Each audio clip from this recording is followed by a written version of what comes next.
G-Sport avec Samsé. Samsé, bravo les hommes en bleu.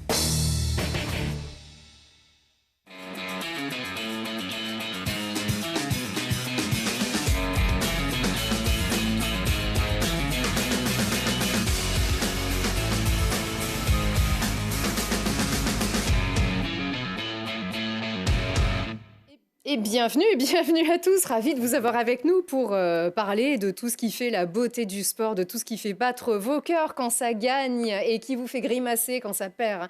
Une émission donc sous le signe de la passion, évidemment, mais aussi du maintien. Vous le savez, le FCG Rugby et le GF38 vivent sans doute une des saisons les plus compliquées de ces dernières années, même si les rugbymen grenoblois peuvent envisager plus sereinement le maintien en Pro D2. Le président du FCG nous dira si on a raison. Bonsoir Nicolas Cuinat. Bonsoir. Merci beaucoup d'être avec nous. On est ravis de vous accueillir pour faire le point sur votre équipe première, donc, et sur ce club qui vit la passion du ballon ovale pour tous et pour toutes aussi.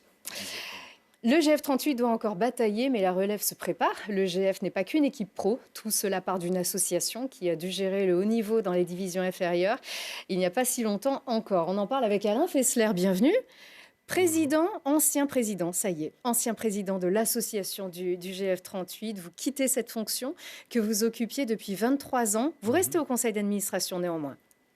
Merci. Je vous en prie. Merci à beaucoup. vous. Vous nous direz tout dans un instant et vous nous donnerez aussi votre avis sur l'équipe première. C'est d'ailleurs dans l'actu, tout de suite.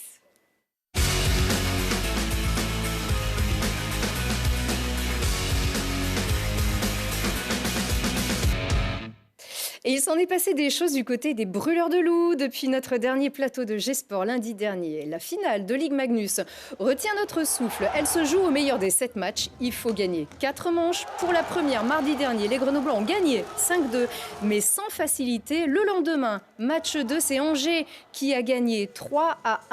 Ça sentait assez mauvais pour les brûleurs qui se déplaçaient à Angers samedi et dimanche pour les matchs 3 et 4 dans une ambiance de fou à l'Ice Park. Et ils l'ont fait. Les Grenoblois ont battu les Ducs 2 fois, et 2 fois à l'issue d'une insoutenable épreuve de tir au but dans cette guerre des nerfs. Le scénario est le même d'ailleurs. Grenoble domine la partie, Angers bataille et égalise, et les brûleurs portent les stockades. Et le portier Jakub Stepanek Kuba fait le reste dans sa cage. Les brûleurs mènent donc la série 3 matchs à 1. La Coupe Magnus n'est plus qu'à 60 minutes de bataille. Ce sera mercredi à Pôle Sud et à guichet fermé. Alors attention, prenez vos cahiers, on va tout conjuguer au conditionnel. Mercredi, c'est la balle de match pour la finale. En cas de défaite, il y aurait une autre balle de match à Angers vendredi. Et encore en cas de défaite, Grenoble a une dernière balle de match qui se jouerait dimanche à Pôle Sud. Alors, ce mercredi donc, en cas de victoire de Grenoble, nous serions Télé Grenoble en direct de Pôle Sud à la fin du match.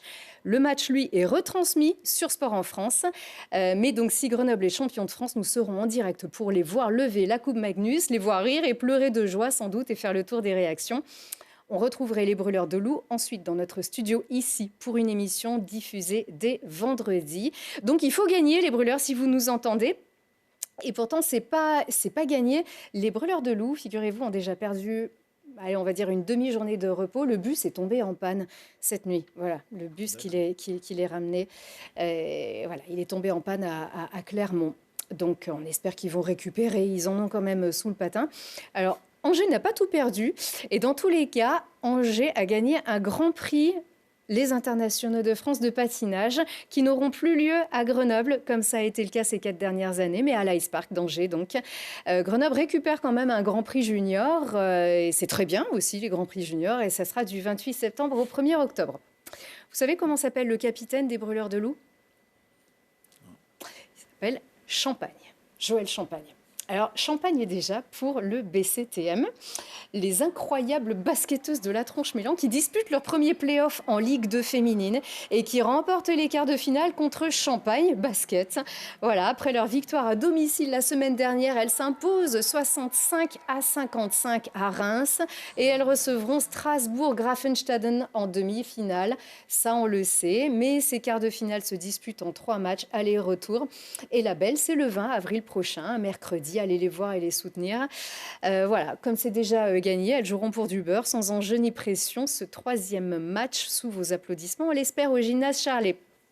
Le GF38, en revanche, s'enfonce dans ses doutes et retourne dans la zone rouge. Les footballeurs grenoblois ont été battus 2-0 par Caen au Stade des Alpes. Ils sont 17e de Ligue 2 en position de barragiste avec une infirmerie pleine. C'est vrai, il leur reste 5 matchs de lutte pour le maintien. Ça vous rend triste, Alain Fessler ? Évidemment que ça me rend triste.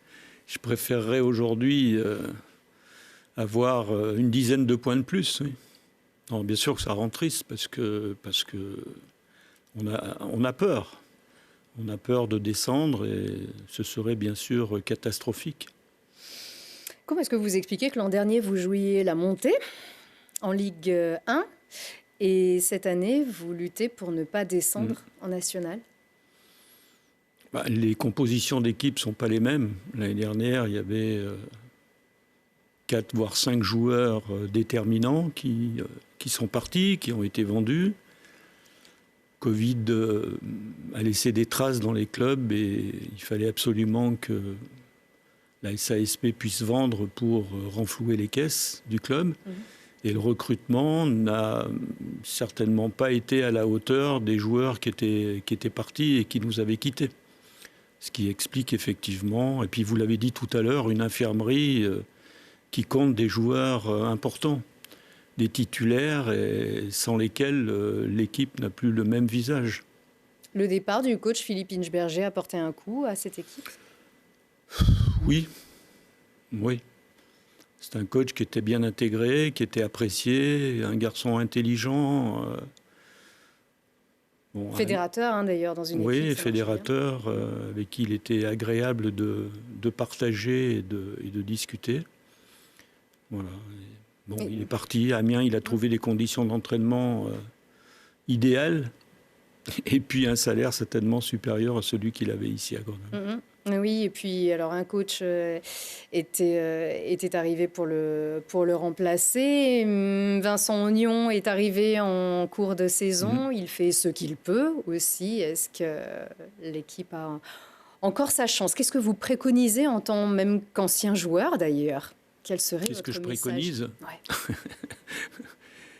Si on avait la vérité, on l'appliquerait. Non, ce que je préconise, je ne sais pas, que les joueurs jouent les derniers matchs qui arrivent comme des finales à gagner à tout prix, ne jouent pas avec la peur au ventre et voilà, qu'ils soient plus offensifs. Je crois qu'on a des armes qu'il faut absolument utiliser et développer. Et puis après, arrivera ce qui devra arriver. Mais non, il faut que les joueurs s'engagent sur le terrain. Et le soutien, le public, toujours présent. Oui, le public, on aimerait avoir les affluences du rugby aujourd'hui. Il y a 3000, 3500 personnes au stade, avec des supporters qui sont toujours très fidèles. Jamais lâchés. Jamais lâchés, même quand on était mal, quand on était redescendu, ils ont toujours été là. On verra ça tout à l'heure. Voilà.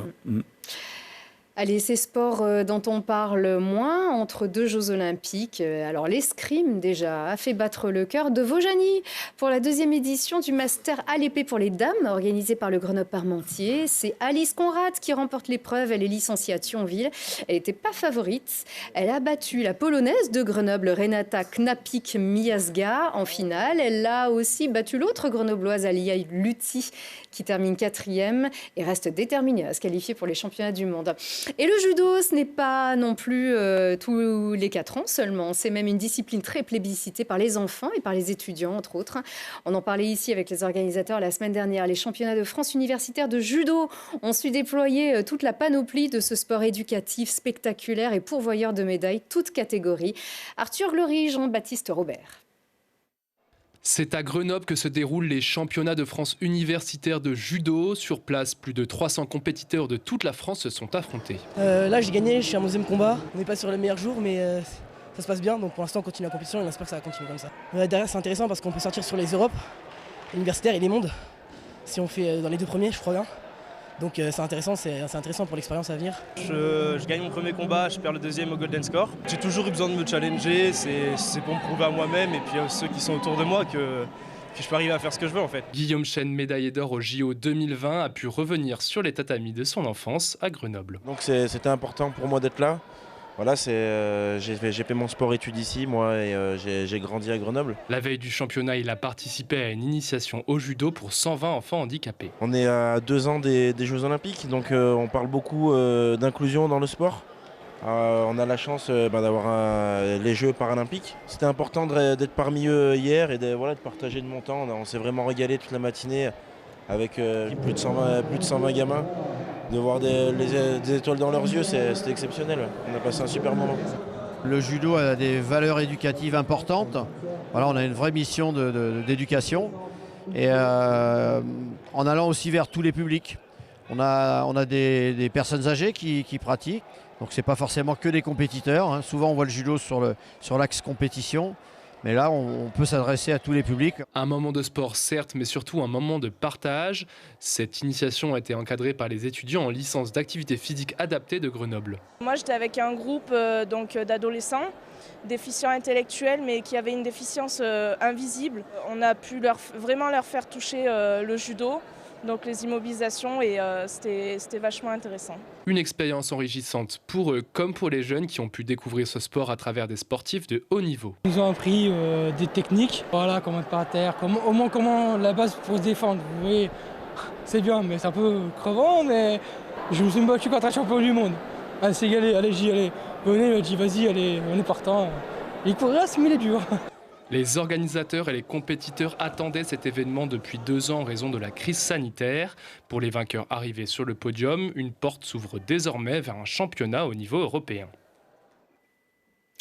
Et puis en karaté, ce n'est pas la cata, mais bien au contraire pour l'équipe féminine du Karaté Club de Cras qui remporte la médaille de bronze des championnats de France de kata à Lille. Natacha Barbarin, Joanne Barbarin et Manon Colombin sont les premières iséroises à gagner une médaille nationale en karaté depuis 7 ans. Dans le Nord-Isère. Enfin, Valentin Bonmardion est champion de France universitaire de kickboxing. C'est un jeune boxeur formé depuis l'enfance au Mélan Bando Kickboxing, qu'on connaît bien ici à Télé-Grenoble depuis longtemps. Et c'est désormais lui qui entraîne les enfants au club tout en se distinguant. Donc, sur les podiums, il briguera un titre de champion d'Europe universitaire en Pologne en juillet prochain. On reste sur les sports de combat. Mais sur la pelouse du Stade des Alpes, théâtre du soulagement pour le FCG Rugby, les Rouges et Bleus ont battu Montauban à domicile d'un petit point qui suffit au bonheur d'abord de renouer avec la victoire, avec ce bel essai du pilier Zourabi Zvania cavalier seul, et puis le bonheur d'avoir su gérer la fin de match pour conserver sa courte avance, mais aussi le bonheur d'éloigner la menace avec 12 points d'avance sur le premier relégable. Ils peuvent envisager plus sereinement le maintien en Pro D2, surtout que certains joueurs sont de retour d'un long séjour en infirmerie, comme Karim Kadiri ou Jean-Charles Aurioli, qui avait fait beaucoup de bien d'ailleurs à son arrivée l'an passé, ce garçon. Et puis un joli 100% devant les perches de Thomas Fortunel. Bon, c'est des bonnes ondes tout ça. Oui, on les prend. Ouais. Ça fait du bien. Ce sont des moments qu'on peut savourer aussi, qu'on peut apprécier. Une fois le match terminé, oui, parce que pour le cœur, la course-poursuite a été terrible, mais voilà, on a fini par l'emporter. Ils ont mis beaucoup de conviction et des ingrédients qu'on attendait. Et c'est très bien pour l'équipe, c'est très bien pour nos supporters. C'est ça, les ingrédients avec notamment la volonté. C'est une équipe qui en voulait. C'est une équipe qui en voulait, qui est rentrée pour ne rien lâcher. Montauban était là pour prendre des points et voilà, la bataille a eu lieu jusqu'au bout. C'était le cas la semaine dernière aussi, mais cette fois, ça n'a pas souri. On a rajouté un peu plus d'ingrédients. Ouais. Voilà, on ne peut pas déplorer un manque d'engagement de votre équipe ces dernières semaines. Je crois que sur toute la saison, on n'a jamais, à aucun moment, mis en avant un quelconque manquement sur le terrain, notamment d'engagement. Voilà. D'autres ingrédients nous ont manqué, mais pas l'engagement. Votre équipe se déplace chez la Lanterne Rouge, Narbonne, ce vendredi à 19h30. Vous avez connu beaucoup de vicissitudes cette saison, beaucoup de défaites, phase aller comme retour, 15 défaites, 2 nuls et 9 victoires. Mais de mon côté, définitivement optimiste, peut-être un peu naïf. Voilà, c'est ce qui me fait retenir ça, c'est cette victoire à domicile contre Mont-de-Marsan. Et puis dans un instant, on va voir aussi la victoire à Bayonne. Ces victoires avec la manière, avec un panache fou. Vos concurrents pour le maintien n'ont pas fait mieux. Vous êtes aussi capable du meilleur. On est capable du meilleur et en fait on joue, j'allais dire, à notre niveau quand on a une équipe qui joue en face. C'est clair qu'on a peut-être su moins gérer des défenses un peu hermétiques ou du jeu à pouce-ballon. Bon, voilà. Notre équipe et sa stratégie sont là pour jouer. Et avec un peu de jeunesse, n'a pas su tout le temps gérer justement ces contraintes adverses. Mais au pied du mur, on a vu ça. On a vu ça notamment à Bayonne. Un match exceptionnel. Une grande équipe et du coup, on a pu déployer notre stratégie. Alors, on n'est pas que chauvin, mais il y avait vraiment une qualité de jeu, en l'occurrence. C'est un match référence, c'est sûr.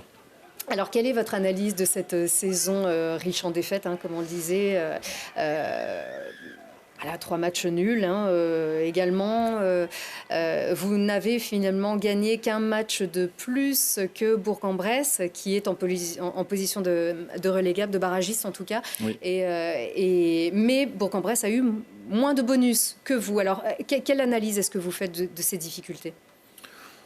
Parfois un peu de manque de confiance, quelques matchs qu'on laisse filer. Le match à Bourg-en-Bresse où on rentre avec plus de 20 points au vestiaire et puis on perd le match. Donc voilà, quelques passages à vide qui nous ont coûté cher. Souvent un trou d'air à la 35e, souvent 10 minutes en seconde période. Voilà, peut-être un manque d'expérience, un manque de confiance à certains moments. Encore une fois, pas un manque d'engagement. Mais voilà, c'est ainsi qu'est fait le sport. On a tremblé aussi, on n'est pas encore complètement serein. Il nous manque 4 points pour définitivement regarder devant. Donc on n'est pas tiré d'affaire ? Non, on n'est pas tiré d'affaire et depuis bon nombre de week-ends, chaque match est une bataille. Donc le groupe prend quasiment chaque match comme un match de phase finale, parce que le maintien, c'est ça finalement. Donc non, rien n'est gagné encore. Alors en février 2020, vous jouiez les premiers rôles de Pro D2, on jouait la montée. Lorsque tout s'est arrêté pour cause de confinement, je crois que vous étiez en passe de terminer dans le top 4 la saison régulière. L'an dernier, première partie de saison catastrophique, puis remontée spectaculaire sur cette phase retour. Vous jouez les phases finales également. Que s'est-il passé alors entre-temps ? Très clairement, on l'a vu tout à l'heure avec le GF38, on a eu quand même un effectif qui a été chamboulé. Je crois que sur les 2 saisons dont on vient de parler, on a changé plus de 50% de l'effectif, dont une quinzaine de cadres. Et on a fait le pari de la jeunesse, on a changé aussi tout notre encadrement, on a changé de plan de jeu, on a changé de stratégie. Donc on est parti effectivement sur un nouveau cycle. Et ce nouveau cycle doit se construire et doit nous laisser un peu de temps pour pouvoir retrouver l'efficience et puis la performance. Le temps, oui. Alors en 2020, on est souvent un peu gourmand, évidemment. Grenoble est une terre de rugby. Grenoble veut retrouver le top 14. Vos supporters vous le signifient régulièrement. Je vais effectivement, parce que on rencontre régulièrement les supporters et on m'a alerté sur le fait que je voulais pas que le club remonte au top 14. Donc je rappelle que ma volonté, ça serait d'avoir un titre de champion de Pro D2 parce qu'un titre de champion, ça reste. Et que grâce à ça, on montera en top 14. Donc non, l'ambition, c'est bien de remonter en top 14 le plus vite possible. Mais pas n'importe comment. Il y a 10 ans tout pile, Grenoble était champion de France de Pro D2. On va commencer à les fêter. Oui, on retrouve les anciens à partir de mercredi soir et on espère pouvoir faire la fête avec eux quand on recevra Bourg-en-Bresse, soulagé, je l'espère. On l'espère aussi, puisqu'on parle des objectifs. En 2020, on annonçait l'objectif d'une montée en top 14 dans les 3 ans. On n'y est pas encore. On y est presque, mais on n'y est pas encore. Est-ce que les objectifs, du coup, sont revus ? Les objectifs ne sont pas complètement revus. Si le planning. On nous accorde juste peut-être quelques mois de trou d'air avec la Covid, à quelques mois près, peut-être une saison. Non, l'enjeu est toujours de monter en top 14, mais encore une fois, pas n'importe comment, avec un groupe soudé, complémentaire. Il nous manque encore quelques cadres pour pouvoir renforcer peut-être le manque d'expérience ou parfois d'agressivité qui nous manquera. Donc c'est en partie fait pour la saison prochaine. Il nous manque plus qu'un ou 2 postes pour pouvoir être normalement en place. Pérenne et bien repartir pour plusieurs années avec ce groupe. C'est l'enjeu de continuer. On a signé tous nos jeunes, à part, vous le savez, tout le monde le sait, Ange, qui a décidé de rejoindre Toulouse Et tant mieux pour lui, puisqu'il vit une aventure formidable avec l'Italie et il devrait pouvoir continuer à grandir à Toulouse. Pour autant, on a une dizaine de jeunes consignés, donc on parle souvent de ceux qui partent d'habitude. Là, il n'y en a qu'un. Donc il faut aussi souligner le fait qu'on a signé tous nos jeunes et qu'on a un groupe qui va s'appuyer sur des Grenoblois et ça, on compte dessus.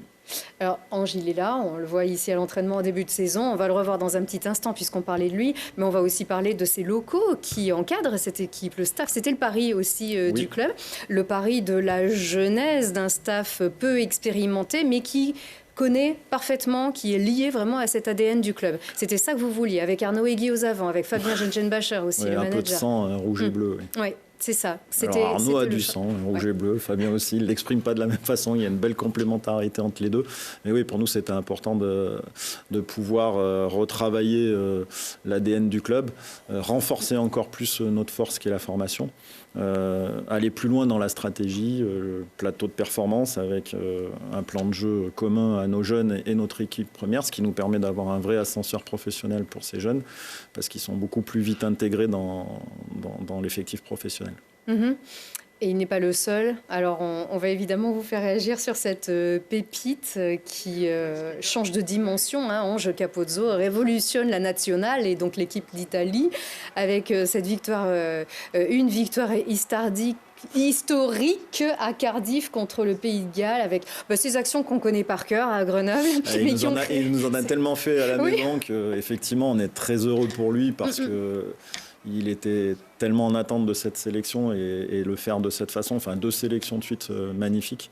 Mais c'est un coup d'air en plus pour l'équipe d'Italie qui n'avait pas gagné, je ne me souviens plus, mais vraiment depuis une trentaine de matchs, je crois. 37 matchs. 35, 36, oui peut-être, avec donc un et puis ce geste effectivement qui est voilà, les valeurs du rugby où l'homme du match remet à Ange sa médaille. Oui, puisqu'il était élu homme du match avant cette dernière action qu'on a vue. Des actions, comme on vous le dit, qu'on connaît bien depuis un peu plus de 3 ans maintenant ici, mais que les 6 nations ont donc révélé au grand public. On sait donc qu'il ne sera plus grenoblois. On s'en doutait aussi en fin de contrat. Donc c'est pas forcément délicat d'en parler. Il est donc engagé avec Toulouse. On se demandait aussi, c'est vrai que Alain Fessler, le club touche encore quelques euros des transferts d'Olivier Giroud, par exemple, formé au club.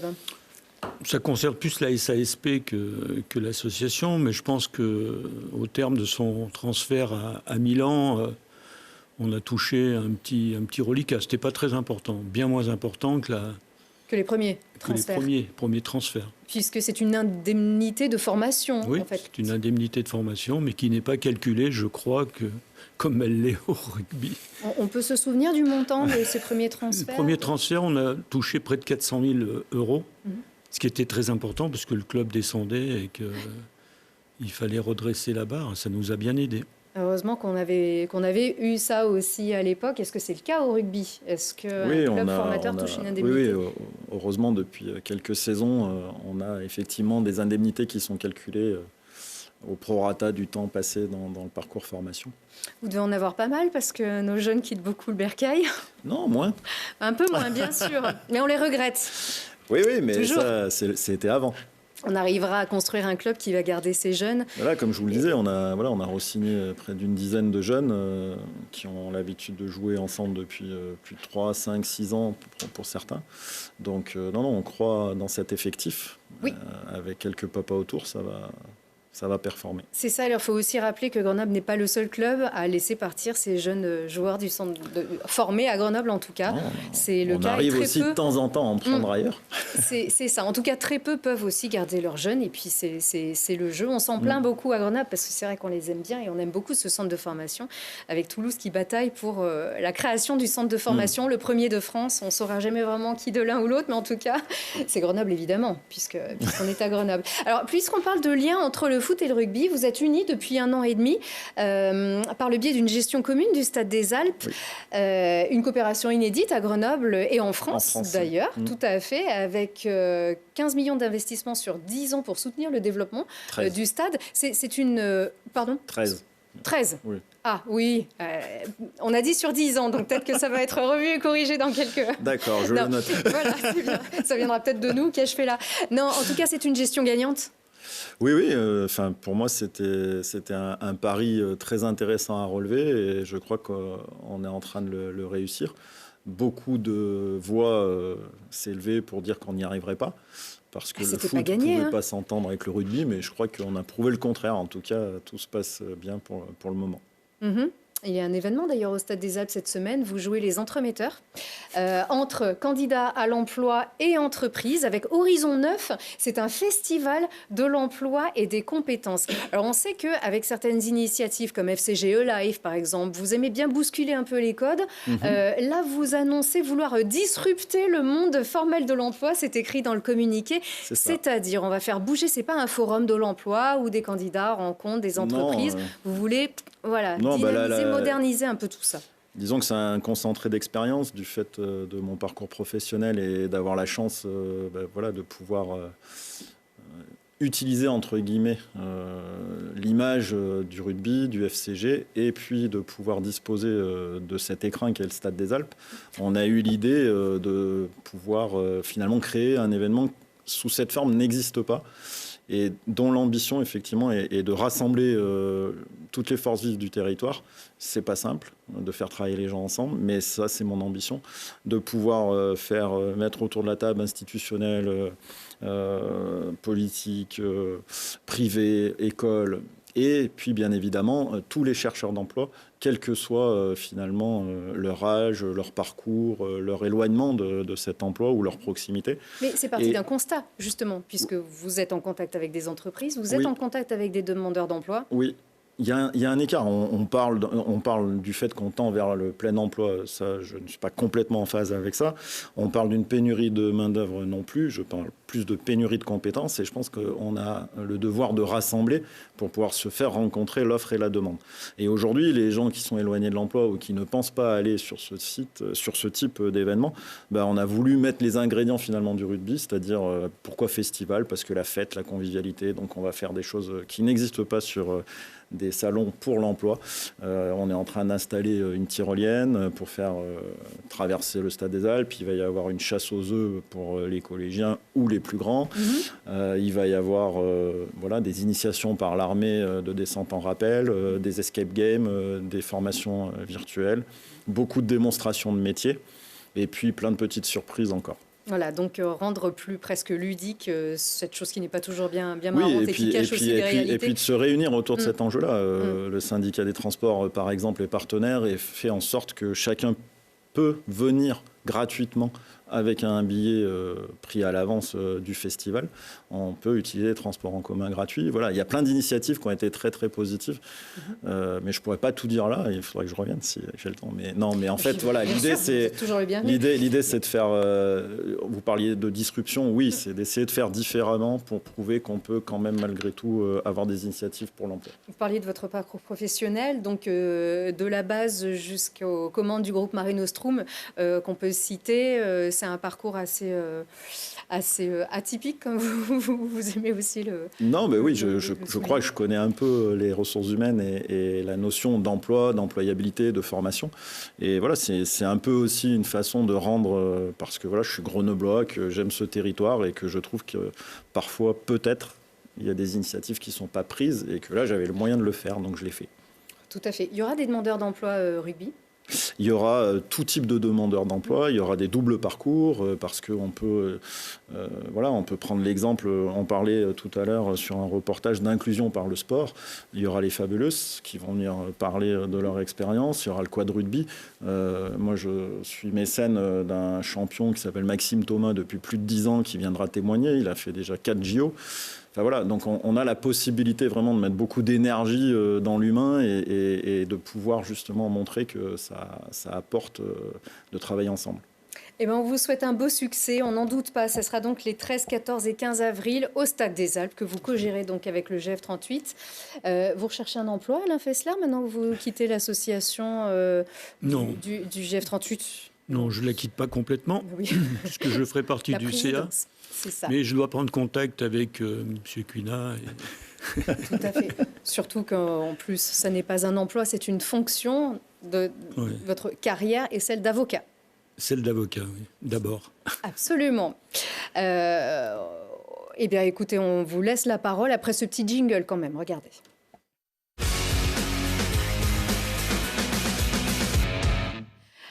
Alain Fessler, vous restez donc membre du conseil d'administration du GF38, mais vous quittez la présidence de l'association que vous dirigiez depuis 1999. Pourquoi maintenant? Pourquoi maintenant? L'âge n'est pas étranger à cette décision. 75 ans, je pense qu'il faut laisser la place aux jeunes, qui voient certainement l'association d'un œil plus neuf. Voilà, bon, il y avait puis un manque d'énergie que je ressentais parce que diriger une association avec toutes les vicissitudes que vous avez rappelées, GF38, ça a nécessité de déployer beaucoup d'énergie. Voilà, donc une lassitude certainement, et puis besoin de voir arriver des œils. Des yeux neufs. Alors, place aux jeunes, vous passez le flambeau à Ladjel Gebabi, 42 ans, qui est avocat lui aussi. Les jeunes ont toujours besoin d'anciens aussi. C'est pour ça que vous restez au conseil d'administration. Ça aide d'être avocat pour diriger une association de football? Non, ce qui a aidé, c'est que je l'ai eu pendant 7 ans comme collaborateur au cabinet, que je le connais bien, que je connais ses valeurs, que c'est un garçon qui est intelligent, qui est... proche des réalités, vous le dites aussi. Oui, proche des réalités, bien sûr. Puis un avocat, c'est pas seulement mettre une plaque dans la rue, il faut s'intégrer à la vie de la cité, et le sport est un excellent moyen d'intégration à la vie de la cité. Donc il était temps que Ladjel, qui est un passionné de football, qui connaît aussi pas mal le club, s'intéresse de plus près à la vie de l'association et donc des footballeurs amateurs. Oui, alors vous avez tout connu avec le GF38, avec le foot déjà, vous avez joué, hein? Ah, j'ai joué, on dit c'est le club de cœur, oui, c'est le club dans lequel j'ai joué, j'ai partagé des entraînements dont l'entraîneur était Albert Batteux, qui était pour moi un semi-dieu. Quand j'arrivais de Massavoie, et non, j'ai eu des moments merveilleux à vivre, et en tout cas que j'ai vécu dans ce club, bien sûr. Vous étiez au conseil d'administration depuis 1990. Vous l'avez vu changer de nom, ce club. Puis vous l'avez vu changer de dimension. Vous avez vu certains de vos jeunes lever les bras et se serrer dans les bras aussi devant ce public de fous. C'est en 2007. En 2008, pardon, c'était le 11 mai 2008, on s'en souvient de cette montée 2008. En Ligue 2, c'est ça. Montée en Ligue 1. Premier match au stade. Ouais, première saison au stade. Le premier match, je crois que c'était un Grenoble-Clermont quelques mois avant, en février. Ouais. Et il y avait donc Index Corporation qu'on voit ici sur les épaules du préparateur physique Yves Bourget. C'est des super souvenirs, mais 2 ans après, la SASP déposait le bilan. Et là, vous avez joué les premiers rôles, car il a fallu repartir non pas de zéro, mais presque. C'est tout comme. Ici, on est, je crois, sur le premier match de retour. On est en 2012. 2011-2012, il faut repartir avec Olivier. Ouais, non, vous n'avez pas changé. Il y avait Olivier Saragaglia à la barre, et puis il y avait Brice Maubleu dans les. Il y avait Céline Bengriba. Voilà. Il y avait Manu Pérez, il y avait Aïssa Yayabé, et ça, c'est des super souvenirs pour vous. Ouais, Florian Michel qui était là. Des super souvenirs. Ouais, c'est vrai. Vous êtes nostalgique, là, je vous vois regarder ces images avec un petit... Non, je revois ça bien sûr avec plaisir. C'était plus que des joueurs, c'était des amis. Olivier, c'est resté un ami. Voilà, on disait que j'étais son père, mais... il a fait un beau chemin depuis, on le voit là. Aïssa Yayabé qui vient de marquer. J'aime beaucoup ce garçon. Non, ça me fait plaisir de revoir ces images-là, mais il n'y a pas de... On est en CFA2, là, vous avez vu le public? Ouais. Non, mais c'est vrai qu'on a tremblé pendant pas mal de temps. Il y a l'exemple du Mans qui est reparti en promotion d'honneur, et nous, c'était la crainte. Repartir en promotion d'honneur, ça allait être beaucoup plus compliqué, qu'on avait arraché la CFA2, après des visites à la DNCG, à Paris, à Lyon. Voilà, on s'est beaucoup battu, oui. Et vous êtes monté au terme de cette première saison. Vous êtes monté en CFA, vous y avez passé quelques temps jusqu'à ce fameux jour. Donc cette montée en cette montée en national, puis la saison d'après, la montée en Ligue 2, beaucoup de succès. Donc ça, ce sont aussi des garçons que vous aviez vus en formation, hein, qui avaient fait le boulot. Absolument. Et aujourd'hui, qu'est-ce qui vous reste de tout ça? Qu'est-ce qui me reste? C'est des pleurs, des joies. Match ici contre Strasbourg, carton rouge dès la 5e minute, on ne monte pas alors qu'on avait vocation à gravir les échelons, on reste en CFA. Et puis ensuite la montée, c'est le sport. Des joies, de la tristesse, et puis un partage... Un vrai partage. Un vrai partage, là, c'est la montée... Ça, c'est la montée en national, ça. C'est pas la montée en Ligue 1, il me semble, c'est la montée en... la montée en Ligue 2, non, pardon. Ligue 2, parce que la montée en Ligue 2... En Ligue 2. Ouais. Toi, on se prend dans les bras, et puis c'est un entraîneur qui va être licencié peu de temps après. Oui. Oui, c'est ça. C'est le sport. C'est ça. Mais non, il n'y a pas de nostalgie. et je ne peux pas dire que je regrette ces moments-là, bien qu'ils aient été chaleureux, faits de partage avec une équipe de dirigeants bénévoles qui étaient là à l'époque. Non, c'était une belle construction. Et ça, c'était bien la montée en national, parce que la montée en Ligue 2, elle s'était faite à l'extérieur, à Bourg-Péronat. Oui. C'est ça. Et les joueurs étaient revenus dans la nuit pour faire la fête. Match de barrage, une fête extraordinaire. Place Notre-Dame. On y était, hein. On y était. Voilà. Bon, je vois qu'en tout cas, vous avez que des bons souvenirs, mais aussi une certaine vision et une certaine sagesse que vous allez toujours mettre à profit du développement de ce club, parce qu'il y a un vrai potentiel pour le foot à Grenoble. Ça, vous n'en démordez pas. Non, je n'en démords pas, sinon je ne croirais pas... Non, j'en démords pas. C'est bien sûr qu'il y a un vrai potentiel, comme il y a un vrai potentiel pour le rugby, et qu'il serait dommage que ces deux clubs-là jouent à des échelons inférieurs la saison d'après. La ville de Grenoble a besoin d'un sport de haut niveau, que ce soit le rugby ou le football. Et il faut absolument qu'on reste aux avant-postes. Le foot aujourd'hui, l'équipe 1 est une locomotive et elle est importante aussi pour l'association, même si on ne gère que des amateurs. Merci pour votre vision partagée ici sur ce plateau. Bonne retraite, entre guillemets. On ne vous voit pas trop à la retraite, on est sûr que voilà, vous serez encore bien occupé. Et puis il y a plein de choses à faire ce week-end aussi, ce week-end et cette semaine, et c'est Arthur qui vous dit tout.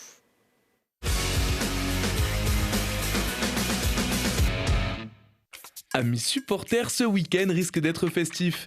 Et les Brûleurs de Loup sont en passe de s'octroyer un nouveau titre de champion. Mercredi, les Grenoblois joueront leur 5e et peut-être dernier match de finale de Ligue Magnus. Les Brûleurs mènent la danse avec 3 victoires et auront alors la possibilité d'être sacrés devant leur public. Brûleurs de Loup, Duc d'Angers, c'est mercredi à partir de 20h30 à Pôle Sud. Il y aura de la course ce week-end avec le retour du trail du lac de Paladru. Avec des épreuves allant de 14 à 56 km, ce trail est aussi l'occasion de courir dans une ambiance conviviale et de se dépenser autour du lac. Amateurs de course à pied, le trail du lac de Paladru vous donne rendez-vous samedi et dimanche pour 2 jours sportifs.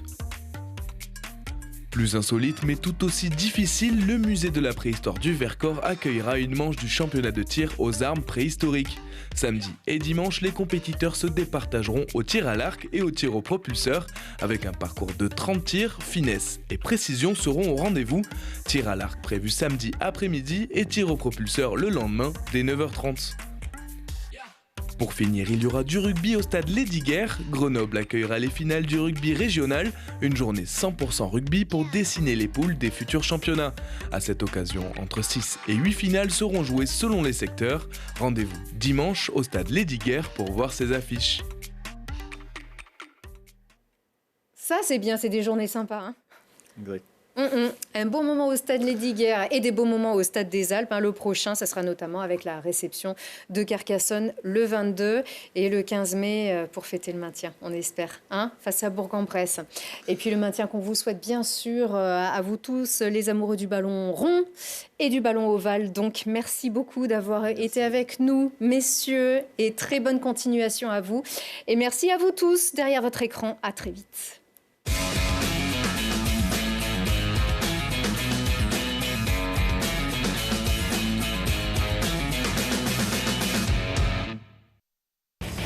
G-Sport avec Samsé. Samsé, bravo les hommes en bleu.